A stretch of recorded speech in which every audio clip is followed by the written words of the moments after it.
relasi dengan diri sendiri ini bagaimana? Ya, caranya bagaimana? Jadi dikatakan di sini bahwa melalui perjalanan ini kita tuh diajak untuk semakin mengenal Allah yang penuh harapan, penuh kasih, penuh keadilan, dan kini menghadirkan pembaharuan dalam seluruh relasi hidup kita. Kalau kita lihat dari BKSN, relasi dengan diri sendiri itu pertama kali, kan? Yang kedua, dengan sesama, ketiga, keluarga, baru pembaruan relasi dengan Allah. Kita awali segala sesuatu harus berangkat dari diri sendiri. Betul ya? Setuju ya Bapak Ibu ya? Nah, otomatis kita harus tanya dalam diri kita sendiri. Siapa sebenarnya diriku ini? Ya kan? Bagaimana kita bisa melakukan pembaharuan relasi dengan diri sendiri kalau kita tidak tahu siapa diriku ini? Kita tidak mengenal secara hakiki siapa sih aku ini. Nah, maka malam hari ini kita harus mengulik dulu yuk sama-sama, kita pelajari, kita mengenal walaupun cuma sebentar gitu ya. Materi ini dibahas paling cuma sampai 1 jam. Tapi mari kita coba mengenal siapa diriku. Setelah mengenal lebih dalam, baru kita dapat melakukan pembaharuan. Sekarang kalau ditanya siapa diriku, paling gampang kalau kita ilustrasi ya. Ini analoginya gini. Ibu Bapak yang terkasih, kita lihat sebelah kiri ada cermin. Sehingga orang yang di depan ini akan kelihatan apa? Jelas rambutnya bagaimana, tangan, baju, pokoknya segala sesuatunya jelas. Sadar tidak sadar kita pun akan selalu bercermin, betul ya? Bercermin. Ya, boleh. Kita bercermin, betul enggak? Sehingga kita tahu dengan jelas, oh lipstik saya warna merah ya, cocok enggak ya? Muka saya cantik ya, gitu. Dan sebagainya, dan sebagainya. Oh rambut saya rapi, sudah Bapak Ibu.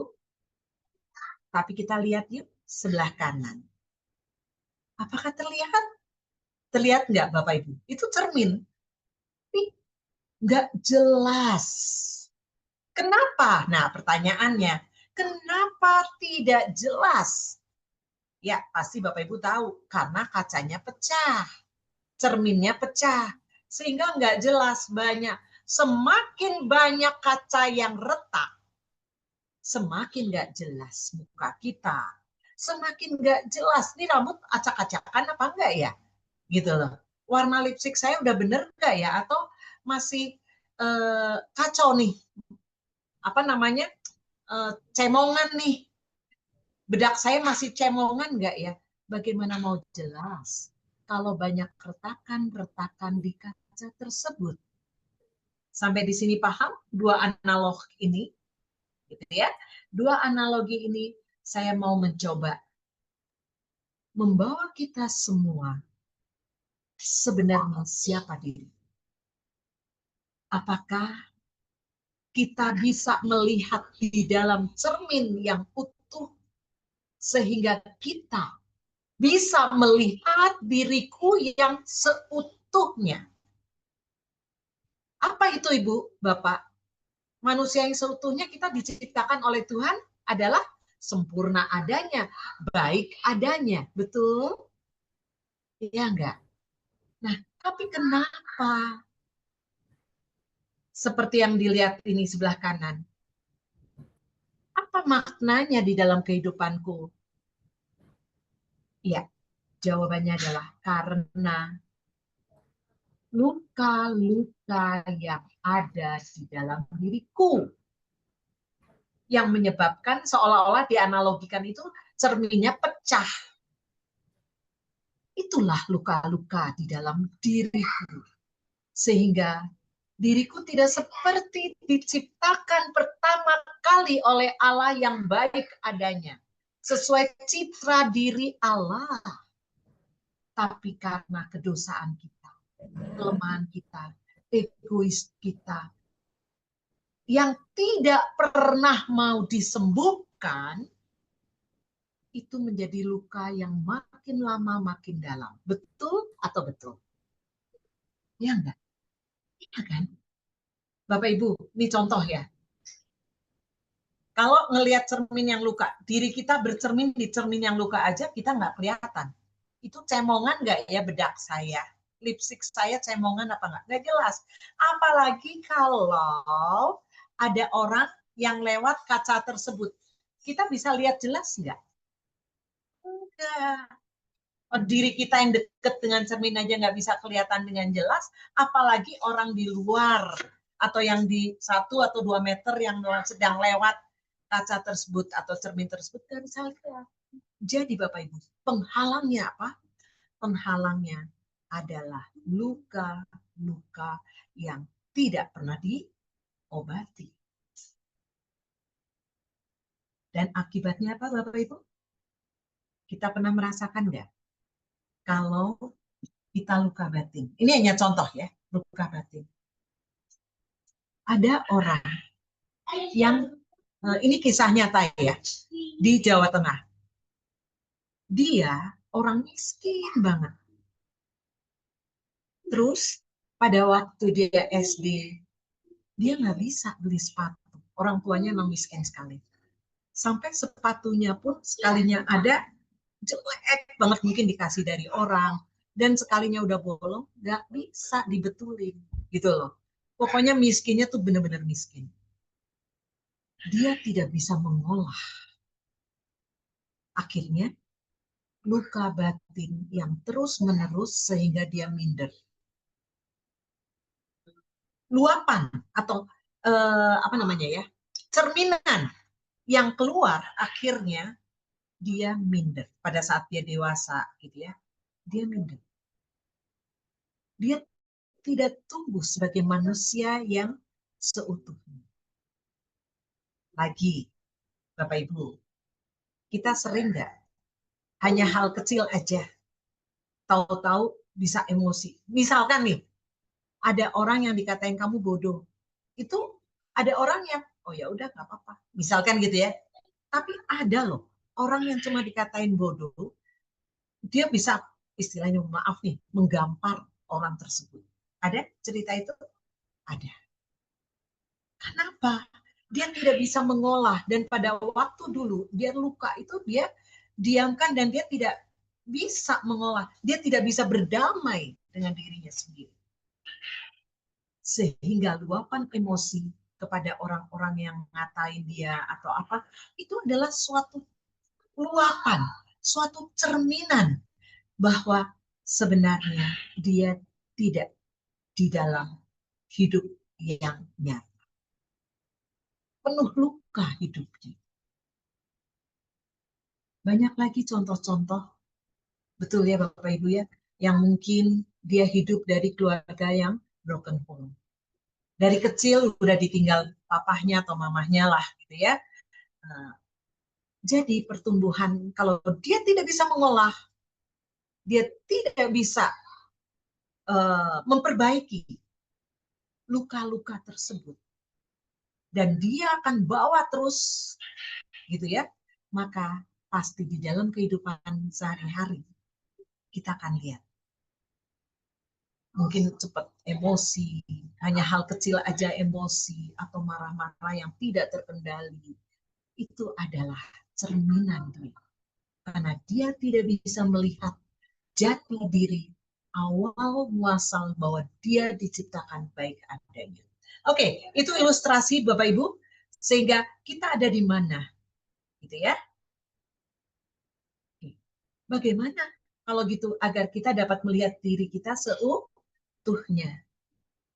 Yang pasti ya Bapak Ibu ya, saya pribadi pun pasti ada luka-luka. Tapi poinnya, luka-luka itu disadari nggak? Setelah itu, setelah sadar, mau nggak bertobat? Mau nggak diperbaiki? Contoh orang sakit, mau nggak dia berobat? Kalau berobat dan dia taat dengan dokter maupun obat-obatan yang disarankan dan hidup sesuai dengan yang normal, ya dia pasti akan sembuh. Betul? Ya. Jadi bagaimana?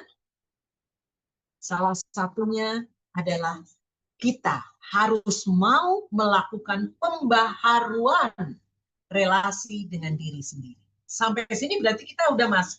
Kalau tadi kita mengenal diri sendiri itu harus seperti apa gitu ya.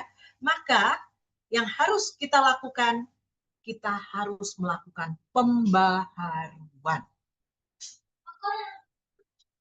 Apa itu pembaharuan? Ini poin yang kedua ya Bapak Ibu ya. Apa itu pembaharuan? Pembaharuan ada yang dikatakan balik arah 180 derajat. Dulunya dia misalkan pemarah, ayo sadari itu dan berbaliklah. Atau di sini saya sebutkan proses atau tindakan memperbaharui. Artinya membuat sesuatu menjadi baru atau lebih baik lagi. Jadi keinginan, kemauan untuk berubah. Berubah menjadi lebih baik pastinya. Bagaimana sekarang Bapak Ibu kita lihat? Bagaimana dong caranya? Gitu ya. Bagaimana caranya agar saya menjadi lebih baik lagi? Nah, ini yang akan saya jelaskan. Life experience ini saya pakai dari sebelum saya menikah, saya diajarin sama Romo Budi. Ini menjadi satu ilmu ceritanya ya, tapi bukan teori, tapi saya praktekkan. Suatu proses yang terus-menerus saya latih. Kenapa? Karena saya ingin luka-luka tadi, apapun juga yang terjadi di dalam luka-luka saya, gitu ya, aku akan memperbaiki. Sehingga pecahan-pecahan di dalam cermin, luka-luka yang ada di hatiku, lambat laun berubah menjadi utuh, tidak burem tadi, gitu loh. Nah, Romo Budi ngajarinnya gini, Bapak Ibu. Gampang sekali, tapi susah dipraktekkan. Jujur ya, teorinya gampang loh. Satu, life experience terdiri dari 3 tingkatan. Pertama, awareness. 2, harus mau growth. Dan ketiga, dari life experience kalau kita lakukan terus-menerus, maka ujung-ujungnya adalah kebahagiaan. Maka Bapak Ibu, bukankah kita semua manusia ingin bahagia? Ingat, kebahagiaan dalam hal ini adalah kebahagiaan bersama Bapa di surga, bukan kebahagiaan duniawi yang hanya mau mencari kenikmatan duniawi, mencari kenikmatan sesaat. Betul ya? Kita sampai di sini harus sepakat dulu nih.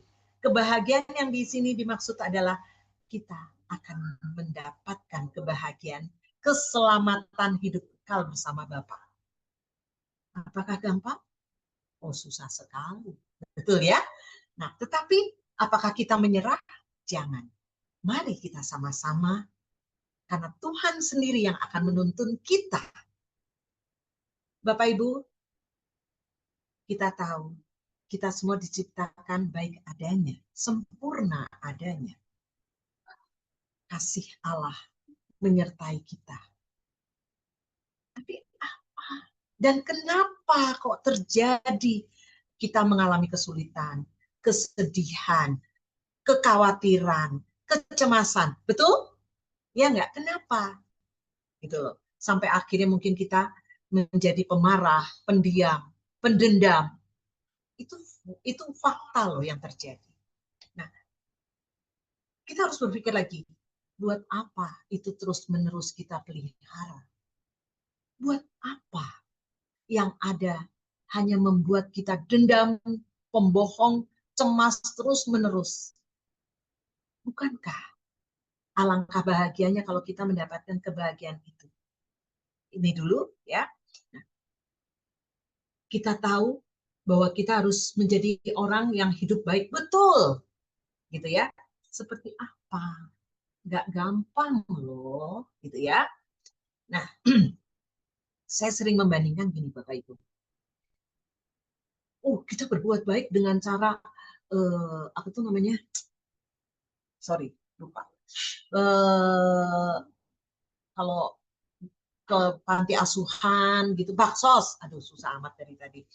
Mau ke baksos gitu ya. Baik nggak? Oh, baik. Di situ kita bisa melihat bagaimana orang-orang, misalkan panti jompo begitu ya, orang-orang tua terlantar, atau orang tua yang di situ yang kita lihat apakah dia bahagia. Pokoknya kita bisa melihat langsung. Tapi itu kan belum tentu setiap tahun sekali kita melakukannya.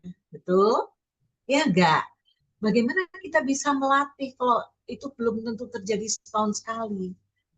Nah, inilah yang diajarkan Romo Budi.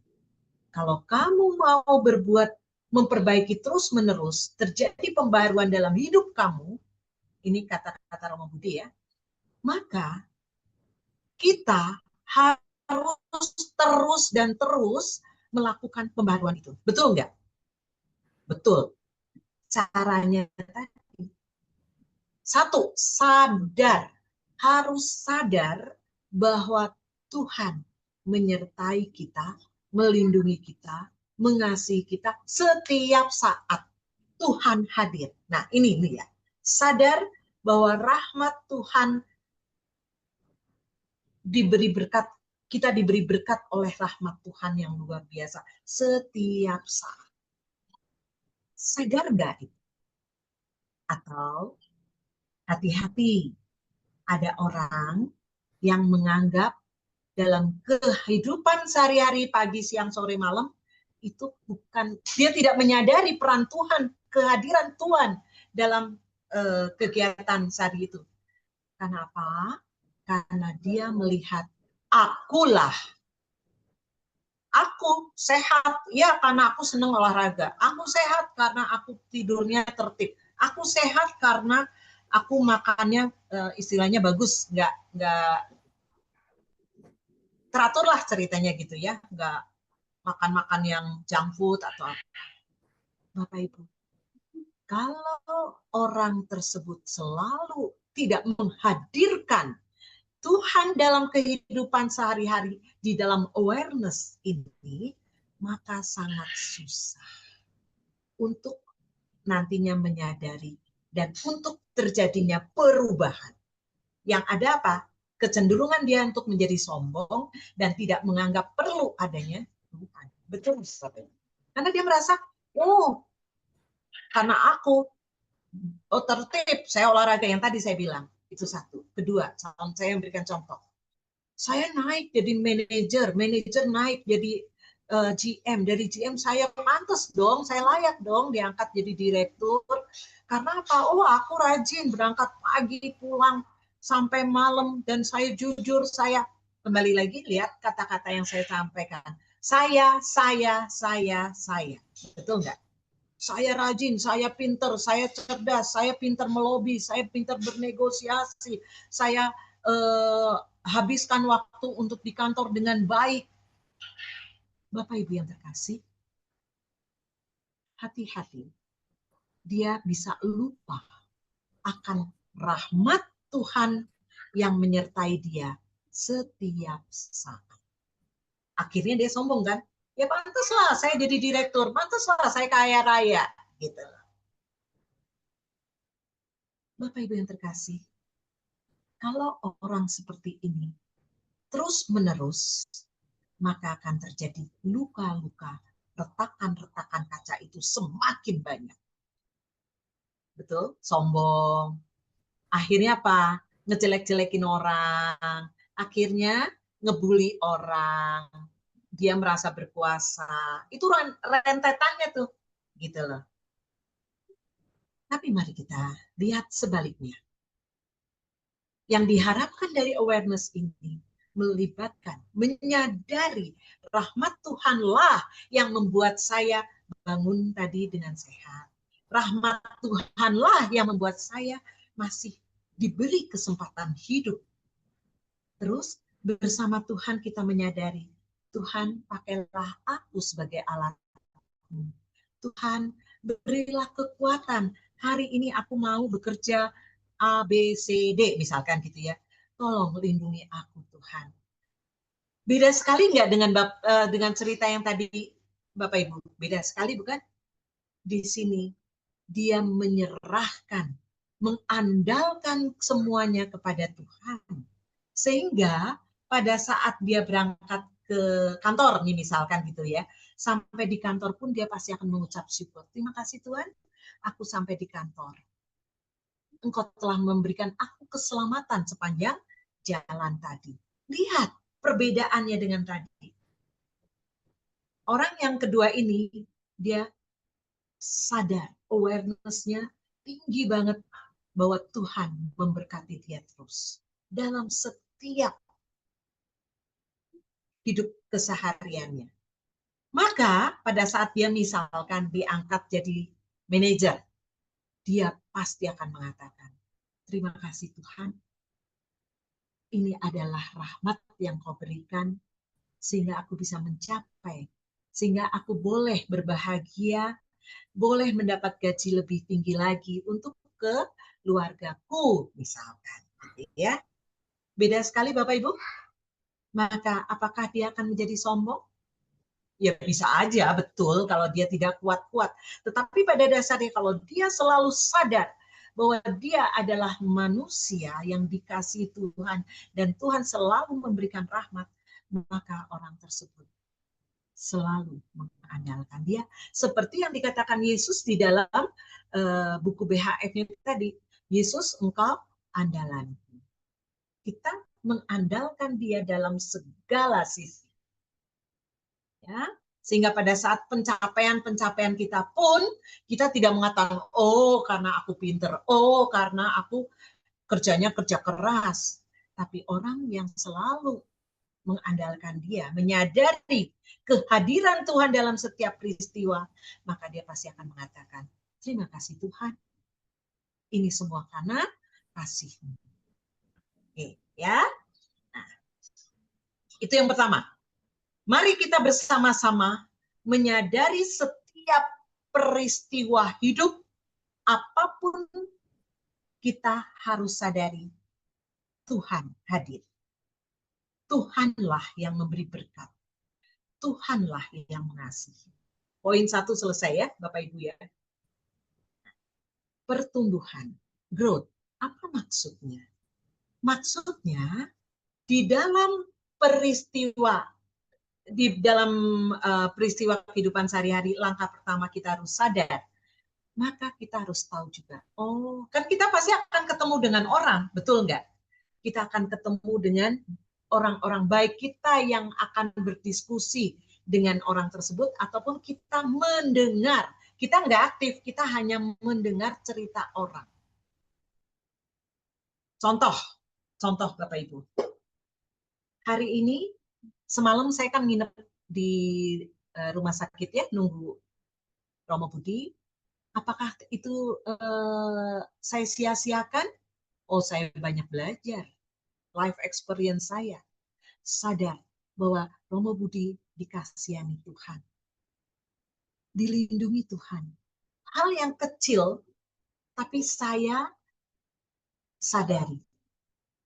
Terus, untuk saya apa? Gitu ya. Untuk saya apa? Bagaimana saya bisa bertumbuh? Saya akan menyadari, karena ini ceritanya Romo Budi kan gara-gara diare, salah makan, Selasa malam, pagi-pagi hari Rabu subuh jam 3 dia muntah, dia diare gitu ya, sampai terus-terusan otomatis sakit kepala, mual, pusing, wah udahlah sampai lemes. Tidak cepat dibawa ke dokter, dipikirnya nggak apa-apa. Kita sering bukan melakukan itu?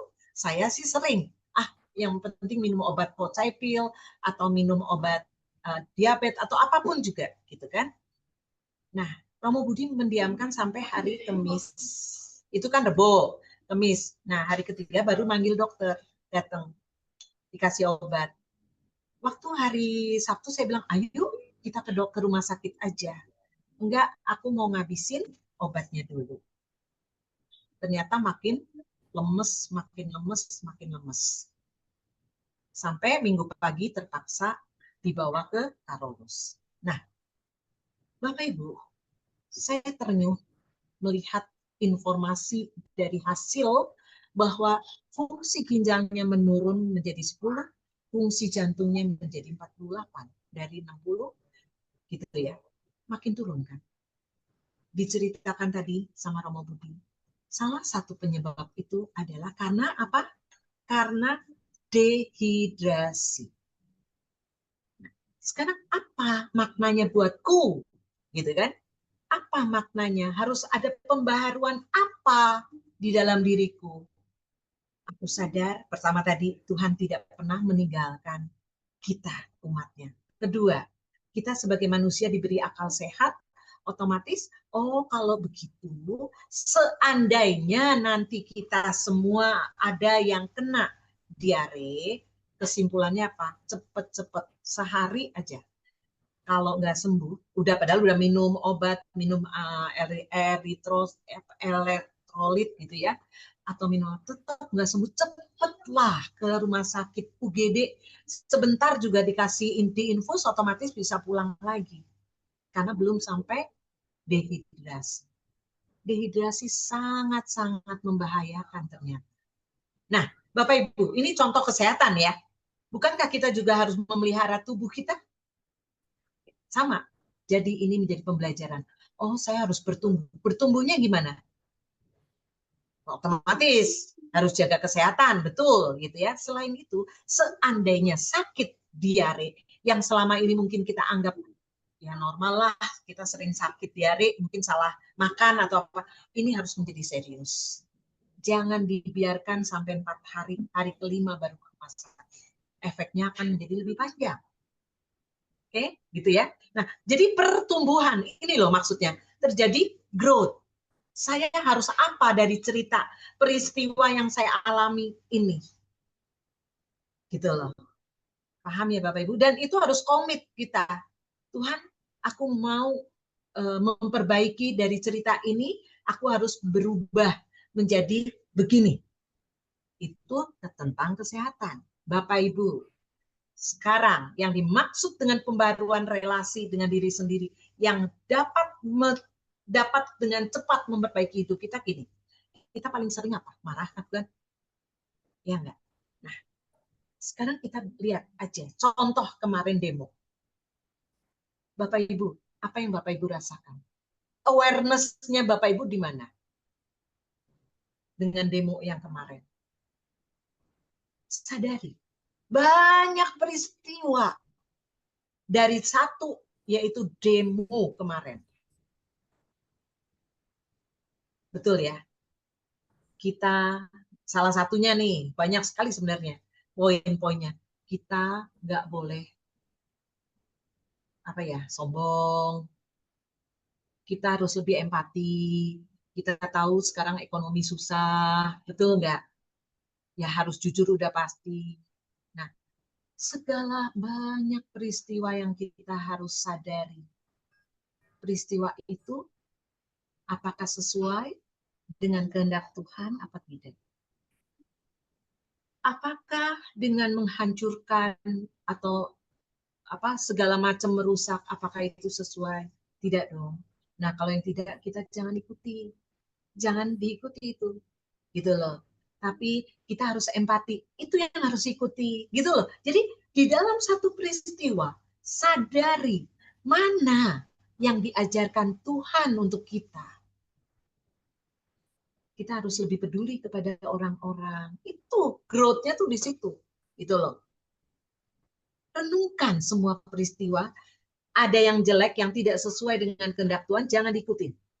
Tapi yang sesuai dengan kehendak Tuhan, itu harus diambil dan diaplikasikan dalam hidup kita. Kita jangan sombong, kita jangan pamer barang-barang mewah kita, misalkan gitu. Tapi kita harus peduli. Banyak sekali, bukan pada waktu demo itu ada seorang ibu yang peduli dari banyak sisi. Mana yang kita mau menjadikan pertumbuhan dalam hidup kita. Dia peduli loh, terus ada yang ngasih makan dan sebagainya. Pokoknya coba kita bersama Roh Kudus kita minta kekuatan untuk dapat memilah-milah supaya terjadi pertumbuhan. Kalau jelek ya jangan diambil, kalau bagus kita ambil, gitu loh. Ambil dalam artian untuk kehidupan kita seterusnya. Nggak usah pamer harta kali ya, gitu kan? Ya itu nggak usah, benar-benar kita nggak boleh, kita harus rendah hati. Sesuai Tuhan mengatakan, belajarlah daripadaku, karena aku lemah lembut dan rendah hati. Mana? Itu ada kelemah lembutan nggak di situ tadi? Di dalam peristiwa itu. Bapak Ibu, itu contohnya. Ya enggak? Nah, berarti di dalam satu hari banyak sekali peristiwa yang bisa kita pelajari, bukan? Bukan kita pelakunya loh. Kita hanya melihat, kita bisa mendengar. Itu menjadi pembelajaran. Oke? Bertumbuh berarti kita memilah-milah mana yang jelek jangan diikuti, mana yang bagus sesuai kehendak Tuhan kita harus ikuti. Maka kalau kita terus-menerus sehari kita bisa belajar berapa banyak? Oh, banyak banget. Ya enggak? Oh iya, saya mau cerita lagi. Ada keluarga, orang tua disia-siakan oleh anaknya. Karena orang tuanya udah tidak berdaya misalnya, gitu ya. Nah, kita dengar cerita ini aja, ayo kita renungkan. Ingat, kesadaran adalah suatu rahmat yang Tuhan berikan. Kita coba renungkan dalam diriku. Apakah benar ya anak itu bersikap seperti itu ya, menelantarkan orang tua? Kalau pastinya hati nurani kita pasti akan mengatakan tidak benar. Nah, kalau begitu tidak benar, maka ya kita untuk growth-nya apa? Jangan lakukan kita kepada orang tua kita atau saudara kita atau orang di luar kita. Jangan menyia-nyia. Berilah kasih. Itu maksudnya. Ya kan? Tapi sebaliknya, waktu kemarin saya kasih contoh pas kebetulan saya gini Bu Bapak, ada seorang suami istri. Dia kerjanya kebetulan waktu itu dia naik motor. Dia punya mobil, cuman suatu ketika dia naik motor, nggak taunya hujan. Jadi dia kan pakai jas hujan. Oke ya. Udah deket sampai kantornya, ternyata dia melihat ada orang yang mikul dagangannya, tapi jas hujannya udah compang-camping, udah sobek kanan kiri. Lihat, kita pun sering melihat kondisi seperti ini, bukan di tengah jalan ada orang yang sebenarnya sangat-sangat memprihatinkan hanya untuk mendapatkan sesuap nasi. Alat payung dia nggak punya, yang ada cuma jas hujan pun udah bolong-bolong. Bagaimana hati kita? Awareness sampai yang apakah terjadi pertumbuhan atau tidak? Contohnya gini, suami istri itu tadi akhirnya dia turun dari motor, dia kasih Bapak Ibu jas hujan dia. Istrinya nanya, kenapa dikasih? Kan kita belum sampai kantor. Kehujanan loh ini. Apa jawab suaminya? Kita sebentar lagi sampai kok. Kasihan dia masih jualan. Berarti kan dia masih harus keliling. Gitu loh. Dagangannya masih banyak. Mau ke kantor berarti pagi posisinya ya Bapak Ibu ya. Oke, terus oh iya nggak apa-apa deh. Akhirnya memang istrinya pun bilang iya nggak apa-apa. Dia buru-buru naik motor lagi. Sang pedagang yang asongan tadi merasa senang karena boleh memakai jas hujan yang benar gitu ya, karena memikul dagangannya gitu dengan tidak hujan-hujan, dan suami istri ini ngebut agak cepat sehingga sampai di kantor. Kehujanan enggak? Kehujanan. Tapi oke, dia menolong. Bapak Ibu, apa yang terjadi? Siang hari, ternyata dia ditelepon oleh anaknya bahwa ternyata anaknya, Mam, saya dapat jas hujan 2 loh hadiah dari siapa, katanya dari kantornya. Kalau mau dihubung-hubungkan, kalau kita lihat Tuhan hadir di dalam setiap saat, betul nggak? hal sepele tapi penuh makna. Terjadilah pertumbuhan. Nah, saya sebagai pendengar, betul nggak? Apa yang saya lakukan di dalam growth ini? Pertama sadar, iya sadar, gitu ya. Yang di dalam pertumbuhan saya bilang luar biasa suami istri ini. Saya aja belum tentu kalau terjadi hal seperti itu. Nah, tapi jangan berhenti cuma di situ, Bapak Ibu. Bagaimana pertumbuhan untuk bertumbuhnya? Oke, di suatu saat nanti saya harus lebih peka, lebih baik, lebih perhatian, lebih simpati kepada siapapun juga. Ya, belum tentu juga ketemu dengan orang yang tadi, ceritanya lebih banyak lagi, boleh dong kita ketemu orang miskin di pinggir jalan, atau siapapun juga. Betul, Bapak Ibu? Introspeksi, dan apakah aku belum sepeduli itu? Kalau belum bisa, mintalah. Makanya saya hampir setiap pagi saya mengatakan, Tuhan berilah aku kepekaan untuk mendengar suaramu. Dan berilah aku kekuatan untuk dapat melakukan ini semua sesuai dengan kehendak-Mu. Betul nggak? Dan terbukti kalau itu benar-benar kita sadari, kita akan mau niatkan untuk menjadi pertumbuhan, terjadi perubahan hidup relasi dengan diri sendiri, maka itu harus saya praktekkan. Dan betul saya praktekkan. Walaupun ceritanya nggak sama, ya biasalah Bapak Ibu, kita di pasar lagi beli apa, suka ada lihat orang yang meminta, atau kemarin pulang dari gereja ada orang yang minta katanya mau beli obat. Ya udah, dengan sukacita kita kasih. Berapapun juga. Nah, itu terjadi pertumbuhan dalam bentuk konkret. Makanya tadi dibilang proses perubahan yang dulunya bagaimana berubah menjadi lebih baik. Bapak Ibu, life experience ini akan lebih cepat membuat kita berproses terjadinya perubahan dari yang kurang baik dari diri kita menjadi lebih baik. Kenapa? Karena bukan hanya kita sebagai pelaku, tapi kita mendengar cerita dalam sehari itu, mendengar cerita atau mendengar atau melihat, itu jadikan kesadaran yang harus bertumbuh untuk diriku. Maka akan terjadi kebahagiaan. Itu hanya bisa dirasakan. Oh iya ya, aku tadi senang loh ngasih walaupun cuman apa. Nah itu dilatih terus.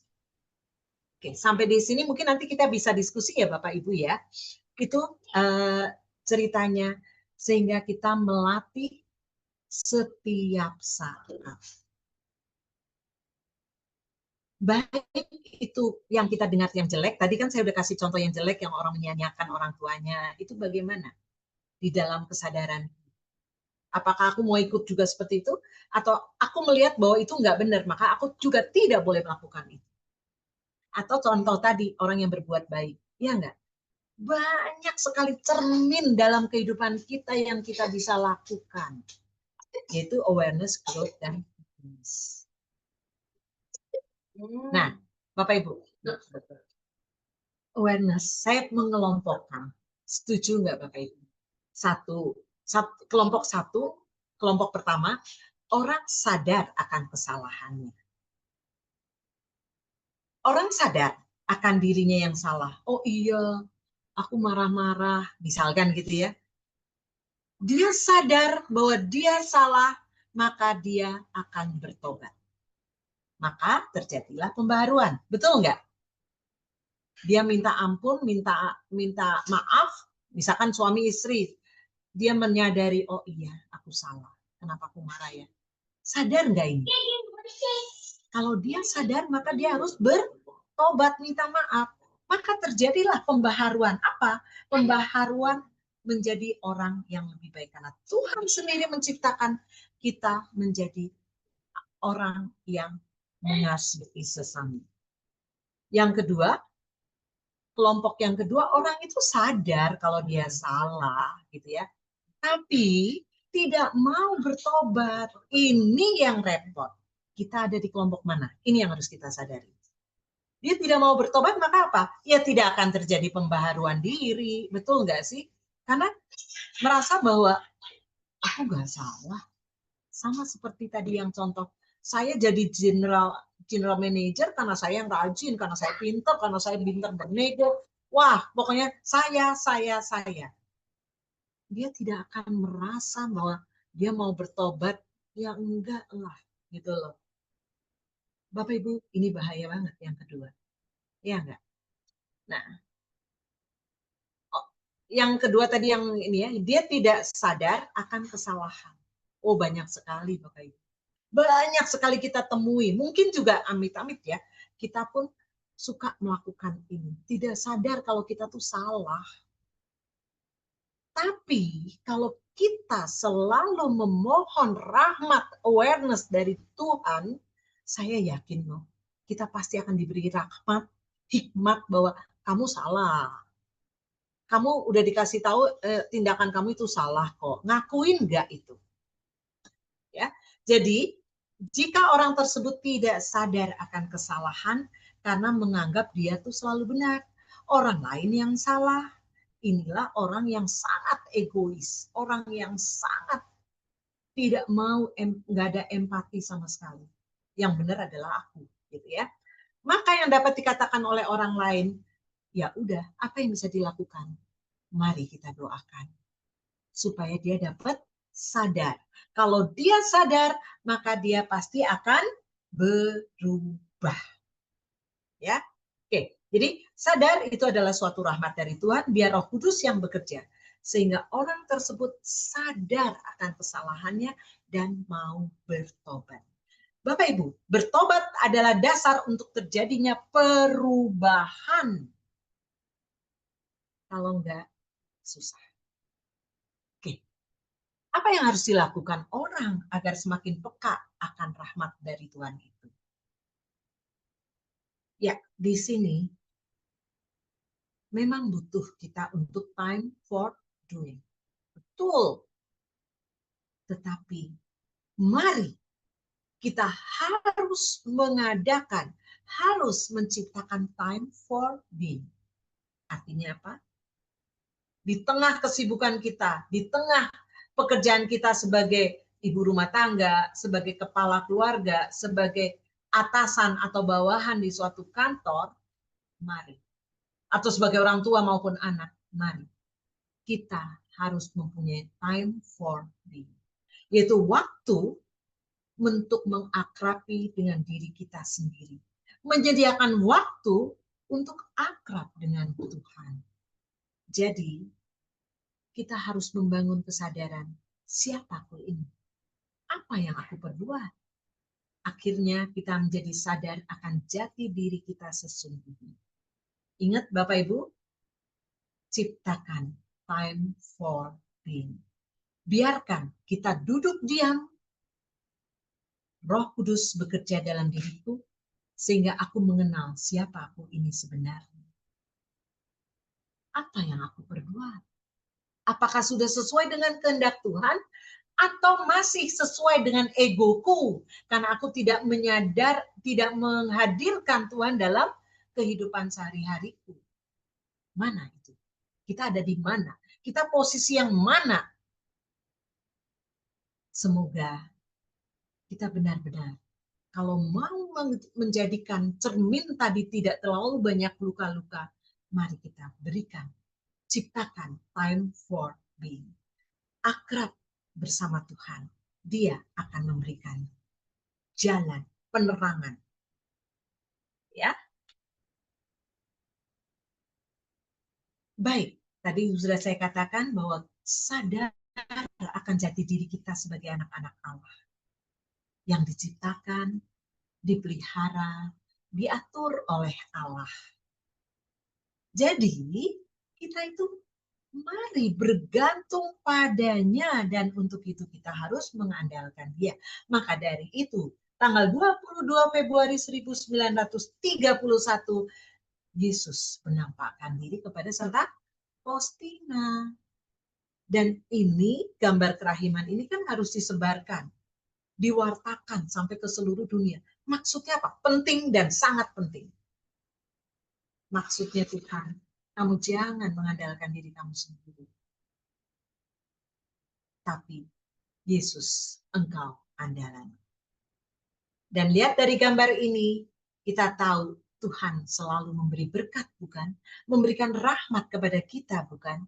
Dengan sinarnya, Dia menginginkan kita masuk di dalam dua sinar tadi. Sinar yang menghidupkan dan sinar yang menguduskan. Nah, Bapak Ibu, Sakaria, saya akan ambil petik karena waktu juga ya, ternyata kok udah jam 9. Oke, di sini ternyata sesuai bahwa beginilah firman Tuhan semesta alam. Kembalilah kepadaku. Demikian firman Tuhan semesta alam. Maka aku pun akan kembali kepadamu. Betul ya? Kalau kita udah jalan nih, melenceng, cepet-cepet balik gitu loh. Cepet-cepet balik sesuai dengan kehendak Allah.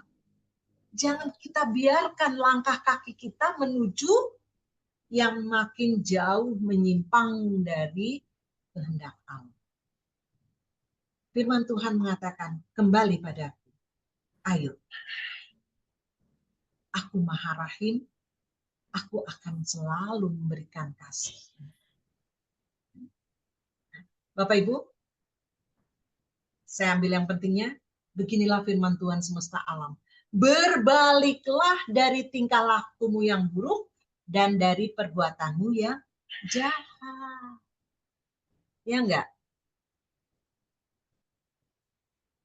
Bapak Ibu yang terkasih, zaman dulu sebelum Yesus turun ke dunia, kita tahu bukan?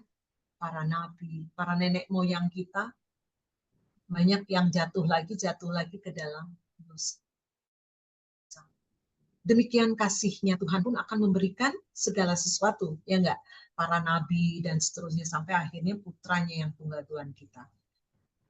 Pada zaman Sakaria, Tuhan sudah mengatakan, balik yuk dari tingkah lakumu yang buruk dan dari perbuatanmu yang jahat, karena Tuhan menginginkan keselamatan buat kita semua. Nah, sekarang bagaimana kaitan tadi? Suruh kembali kan, terjadi pembaharuan kan, proses perubahan dari yang kurang baik menjadi sesuatu yang lebih baik lagi. Kembali kepada kehendak sesuai dengan kehendak Allah. Bapak Ibu, di KGK 1432 kalau saya kaitkan, ternyata kan tadi udah dikatakan ya, kalau ada perubahan harus kesadaran bahwa kita salah, maka harus bertobat. Bertobat maka berarti itu kan udah kembali lagi kepada Tuhan, ya enggak? Di sini dikatakan pertobatan itu pertama-tama adalah karya rahmat Allah. Kesadaran juga merupakan rahmat Allah yang membalikkan hati kita kembali kepadanya. Bawalah kami kembali kepadamu ya Tuhan, maka kami akan kembali. Bapak Ibu, kalau kita masih manusia, dan kita sadar ya kita manusia yang lemah, tapi Tuhan sudah menawarkan bahwa ayo kembali ke sini gitu ya. Jadi kita minta, bawalah kami kembali kepadamu ya Tuhan, maka kami pun akan kembali. Jangan bersikukuh dengan kemampuan kita, jangan bersikukuh bahwa kita bisa sendiri.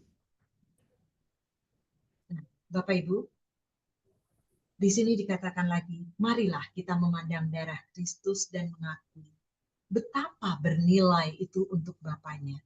Karena dicurahkan demi keselamatan kita, Ia membawa rahmat pertobatan untuk seluruh dunia. Jadi jelas seperti yang tadi dikatakan, karena kita devosan kerahiman ilahi yang saya bilang saya akan kaitkan dengan buku PHF gitu ya. Kita kaitkan dengan gambar kerahiman, kita kaitkan dengan warna sinar merah dan pucat tadi. Yesus menginginkan kita kembali kepada jati diri kita, anak-anak Allah yang dicintainya. Anak-anak Allah berarti anak-anak yang mau mengikuti kehendaknya, yang mau dibawa kepada kebenaran, jalan keselamatan itu. Dan pertobatan salah satu untuk kita bisa menjadi lebih kudus. Mengakui kesalahan, menyesal, bertobat. Maka kita akan suci kembali. Ya. Oke, Bapak Ibu, ini bagus banget Bapak Ibu. Kalau boleh saya sharing, benar-benar ini BHF 1486. Pada saat saya merenungkan bahwa kan tadi topiknya kembali, betul nggak? Ternyata ada di BHF 1486. Ayo, saya bacakan pelan-pelan. Ini semuanya emang saya baca sengaja. Saya mohon waktu ya Bu Ros untuk lebih waktunya. Nah, jadi ini percakapan antara Yesus dengan jiwa. Di sini kita akan melihat begitu mencintainya Tuhan kepada kita. Kita yang sudah tidak layak ini, kita yang penuh dosa yang kayaknya aduh gitu ya, ternyata masih tetap dicintai. Dan dia memberikan jalan keluar. Yuk kita sama-sama baca gitu ya. Satu nih ya, betapa besar sukacita hatiku ketika engkau kembali kepadaku. Masih ingat di dalam kitab suci si bungsu dan si sulung dan yang itu, ya kan, anak yang hilang. Dari contoh itu Yesus di dalam BHF ternyata menulis bahwa betapa besar sukacita hatiku ketika engkau kembali kepadaku. Jadi kita memang sudah diharapkan kehadirannya. Kembalinya kita kepada dia itu sangat membahagiakan. Berarti sangat diinginkan, kita bukannya lari menjauh, tapi diinginkan untuk kembali kepadanya. Dia akan mendekat kita Bapak Ibu. Oke ya, lanjut ya. Karena engkau lemah. Yesus tahu loh ternyata. Ya memang aku lemah. Nah cuma masalah kita menyadari nggak bahwa aku lemah. Ya. Karena engkau lemah, maka aku meraih engkau ke dalam pelukanku dan membawamu pulang ke rumah Bapakku. Bagus sekali Bapak Ibu. Luar biasa kalau ini saya renungkan luar biasa. Ya enggak? Jadi, statement pertama Tuhan mengatakan bahwa aku akan bersuka cita. Berarti kita sangat dirindukan kembalinya kita ke dalam pelukan Dia.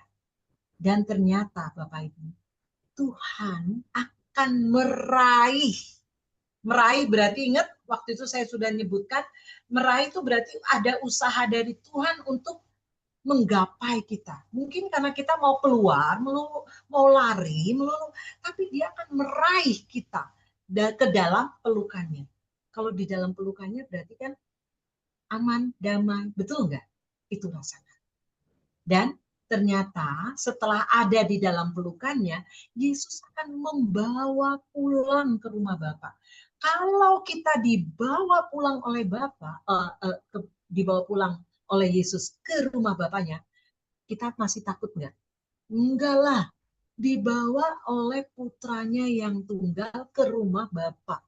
Udah pasti nggak salah jalan. Nah, ini dia Bapak Ibu. Syaratnya apa? Kembali kepada kata Yesus. Itu syarat yang pertama. Oke, sekarang bagaimana jiwa ini menanggapi kalimat yang di atas? Seolah-olah bangun dari tidur, bertanya dengan gemetar, mungkinkah masih ada kerahiman bagiku? Nah, lihat Bapak Ibu, apakah aku juga sama seperti jiwa ini yang meragukan kerahiman Tuhan? Coba kita renungkan. Apakah aku termasuk orang yang mengandalkan Tuhan atau aku orang yang termasuk masih meragukan bahwa kerahiman Tuhan itu tidak terbatas? Oke, paham ya? Terus Yesus tahu pikiran jiwa ini.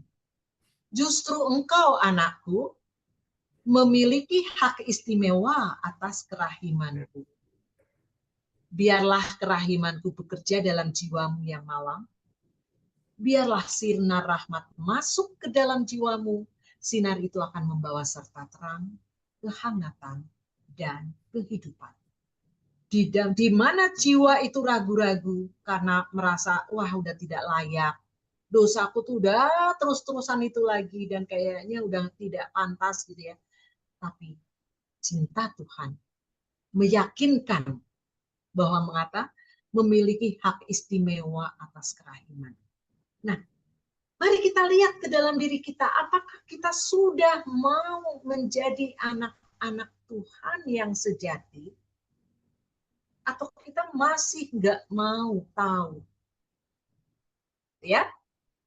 Nah, Tuhan masih menguatkan dengan cara, biar kerahimanku tuh yang bekerja kok, bekerja dalam jiwamu yang malang itu. Dan biarkan sinar rahmat itu masuk ke dalam jiwamu.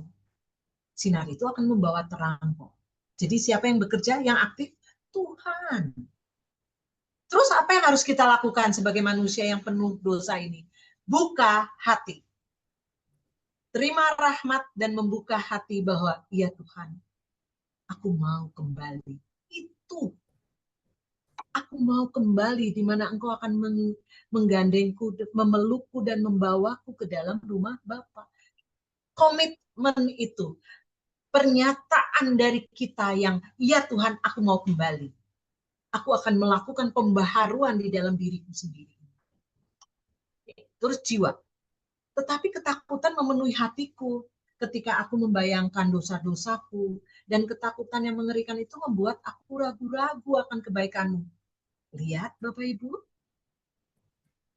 siapa yang menggoda ini? Padahal janji Allah udah jelas.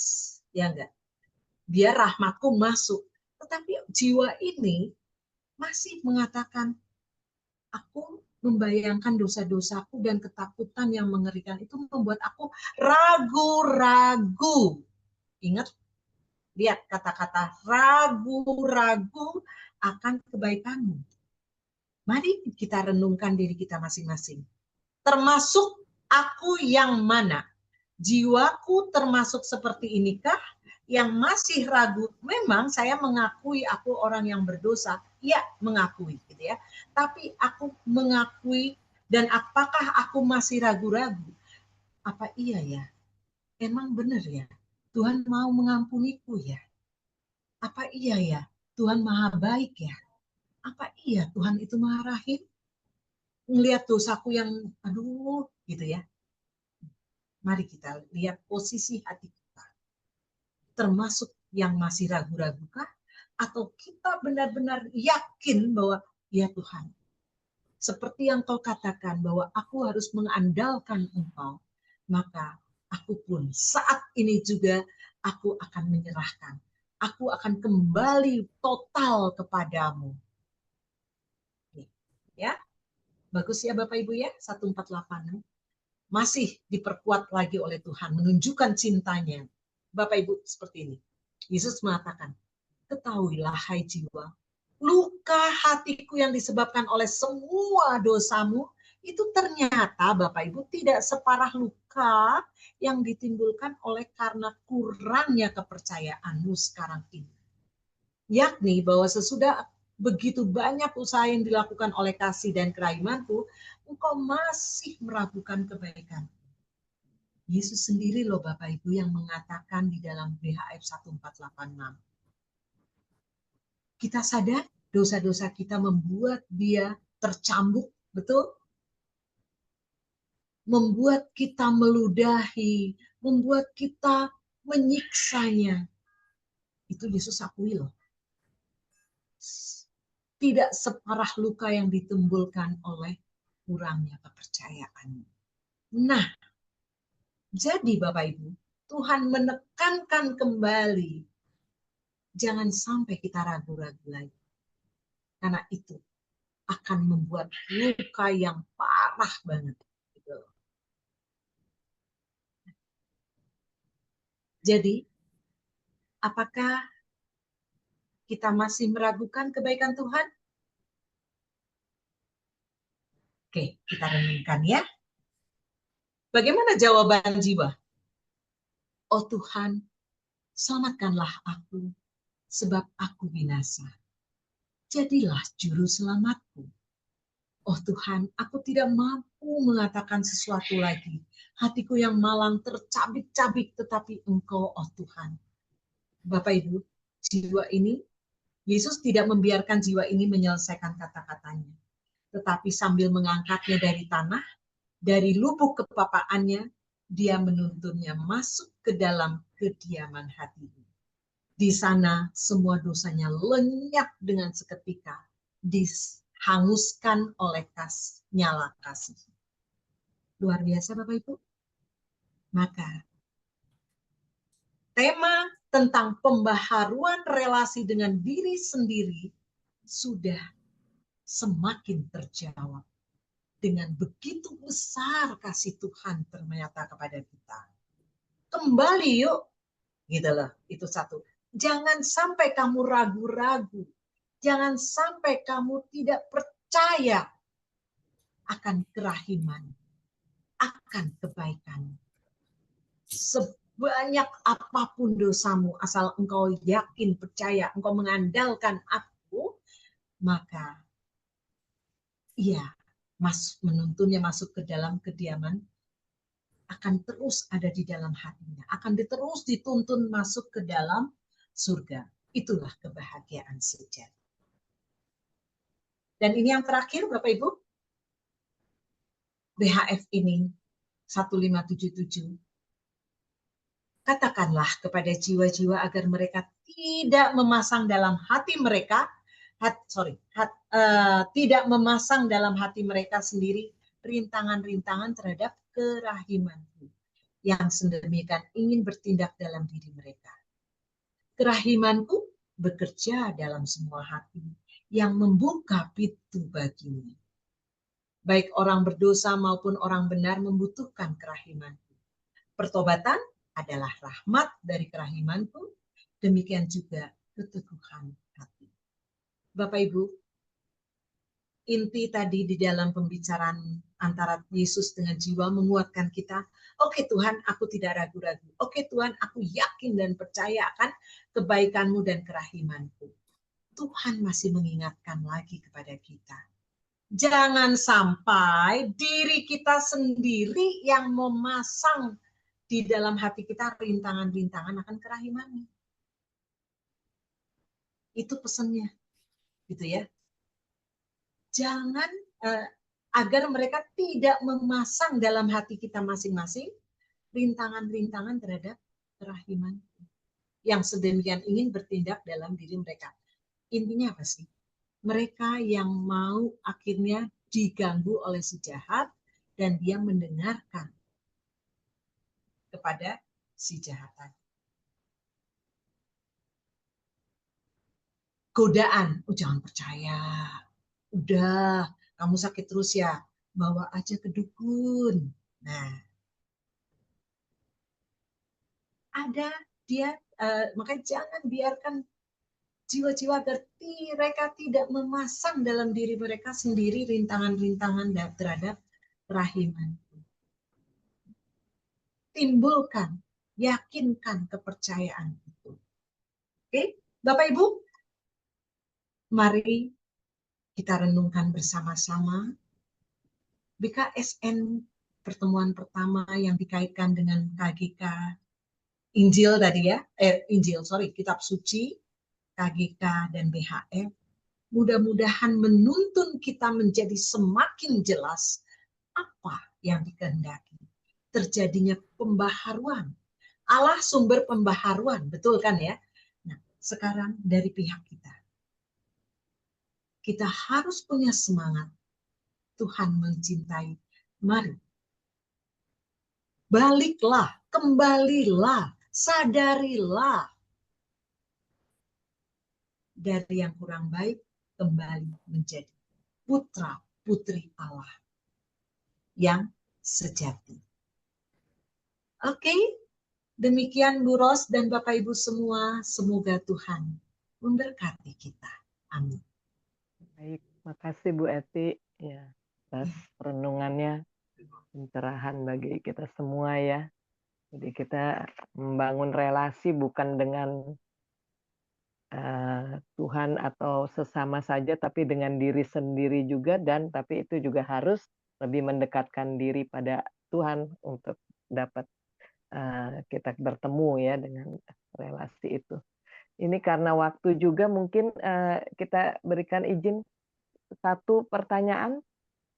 Kalau ada yang mau bertanya atau sharing sedikit, silakan. Atau Mohon maaf sudah kelamaan ya Bu, nggak iya, ngelihat enggak, soalnya. atau sudah cukup Jam jelas? 9 lewat 5 menit saya. Iya, Di nggak on apa-apa. time.